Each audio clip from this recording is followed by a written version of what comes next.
So the duty of a believer who wants to be blessed of God is to contend to see Jesus. Is to contend to see Jesus. But you now wonder, but Jesus has gone back to heaven. How do I see him? In the beginning was the Word. The Word was with God. The Word was God. The same was in the beginning with God. All things were made by him. Without him was not anything made that was made. In him was life. The life was the light of man. The light shineth in the darkness, and the darkness comprehended it not. So he was the Word before he became a bodied entity. Because it's this Word in verse 14 that became flesh. So you may not have been around in the days of his flesh, but when you see him in the Word, you are as good as seeing him the way those who saw him in the flesh saw him. So our duty as believers is to see Jesus. And the only place you can see Jesus today is in the Word of God. That's why a believer who is seeking anything from God and does not route the Word is a joker.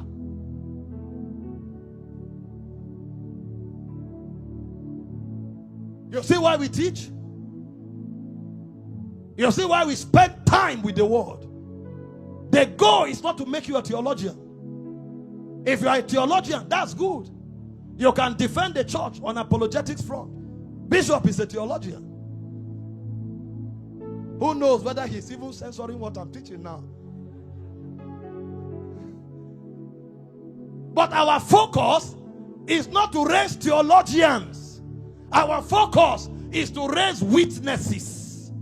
Paul said, when I came unto you, I did not come with excellency of speech, declaring unto you the counsel of God.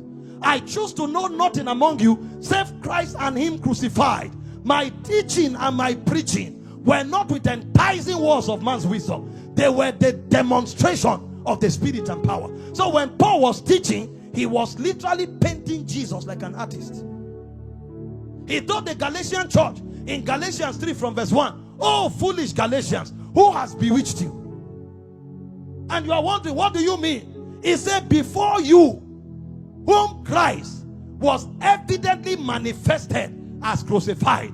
If you are in Galatia, you'll be wondering, I wasn't there when Jesus was crucified. You know what Paul was saying? The message I preached was a portrait of the crucified Christ. If you hear my message, it will be real to you as though you were standing in front of Jesus on the cross. I came to paint Christ to you.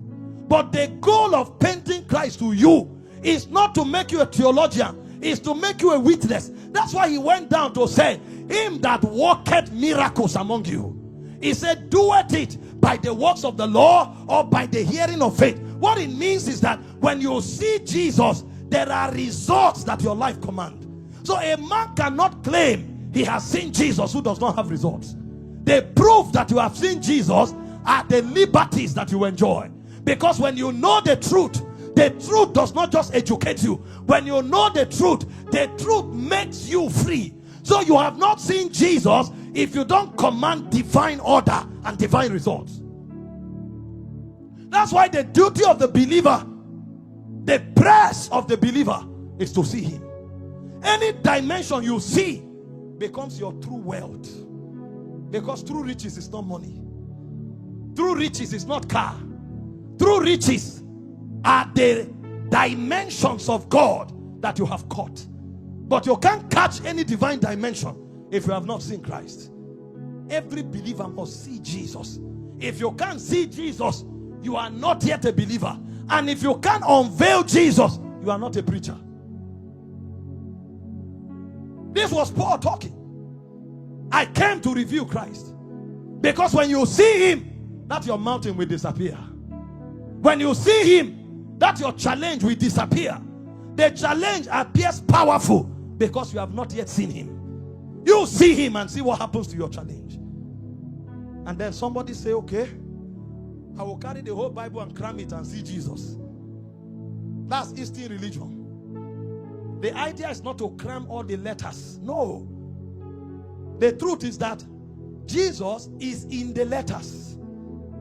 That's why he said, precept shall be upon precept, lines shall be upon lines, here a little, there a little. It's like a puzzle. Your duty is to extract and extrapolate and form the figure of Christ. And if you want to see the figure of Christ from the word, the easiest way to see the figure of Christ is to find out what the cross represents. Because the summation of the essence of Christ is tied to his death, burial, and resurrection. I've taught you here many times. 1 Corinthians 15 from verse 1 to verse 4. Paul was teaching. And here is what Paul said. Moreover, brethren, I declare unto you the gospel which I preach, which also you have received, wherein you stand. Victorious men stand there. Verse 2, by which also you are saved, if you keep in memory what I have preached unto you, unless you have believed in vain. What did he preach? For I deliver unto you first that which also I received, how that Christ died according to the scriptures. Verse 4, and he was buried, and he rose from the dead. This was the capsule that contained the revelation of Jesus, the death, the burial, and the resurrection. But you see, the focus of Paul is not for you to just believe that Jesus died. The focus of Paul is not for you to just believe that he was buried.